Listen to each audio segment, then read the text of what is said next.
Hi, hello, வணக்கம் friends. இன்னைக்கு நம்ம பார்க்க போற work embossed bead stitch.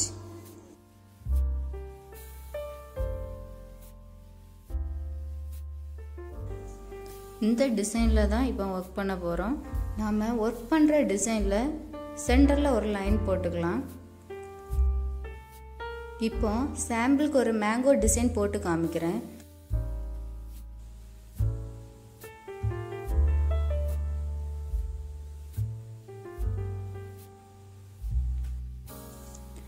இந்த மேங்கோ டிசைன்ல நம்ம எம்போஸ்ட் பீட் ஒர்க் பண்ணும்போது இந்த மேங்கோ டிசைனோட சென்டர்ல ஒரு லைன் போட்டு ஒர்க் பண்ணணும். நம்ம போடுற இந்த சென்டர் லைன்ல தான் ஃபர்ஸ்ட் பீட்ஸ் வச்சு ஒரு ஸ்ட்ரெயிட் லைன் ஸ்டிட்ச் பண்ண போறோம்.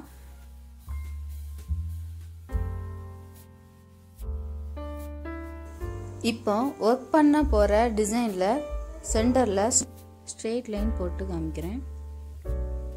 3 beads ஆட்டு ஸ்டிட்ச் பண்ணனும்.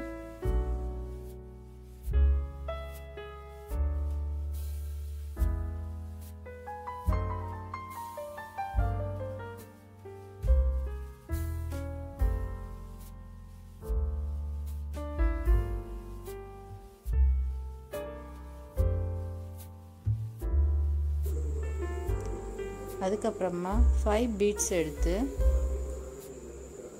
நம்ம போட்டிருக்க டிசைனோட மேல உள்ள லைன்ல இருந்து ஃபர்ஸ்ட் ஸ்டார்ட் பண்ண போறோம். இன்க்ளைன்டாவே நம்ம ஸ்டிட்ச் பண்ணிட்டு வரணும்.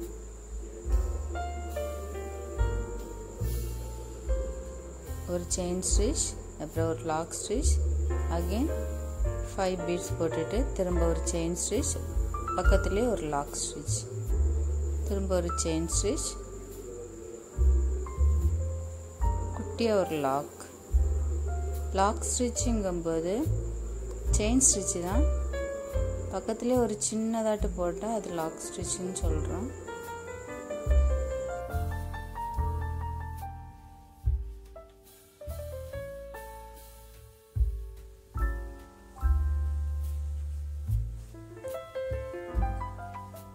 கரெக்டாக 5 பீட்ஸ் வச்சு போடும்போது ஒரு ஸ்ப்ரிங் டைப்பில் அழகா அந்த டிசைன் வரும்.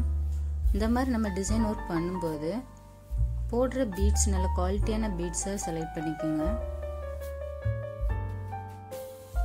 இதில் சென்டரில் கொடுத்துருக்க அந்த பீட்ஸ் லைனுக்கு பதிலாக ஜர்தூசி யூஸ் பண்ணிக்கலாம், இல்லைன்னா பைப்பிங் த்ரெட்டு கூட யூஸ் பண்ணிக்கலாம்.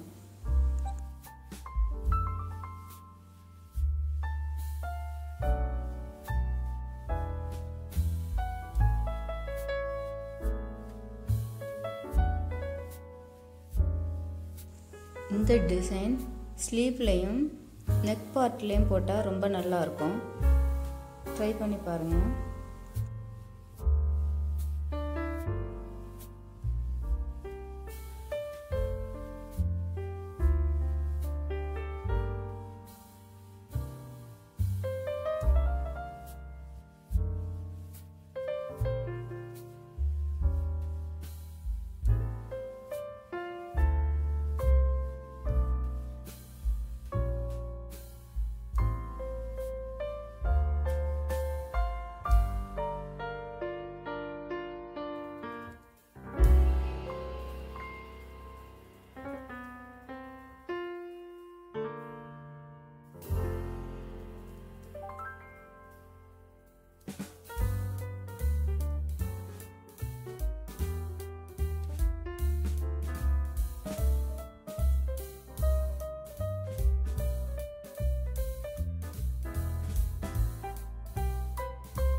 நீங்களும் இந்த ஒர்க்கு ட்ரை பண்ணி பாருங்க.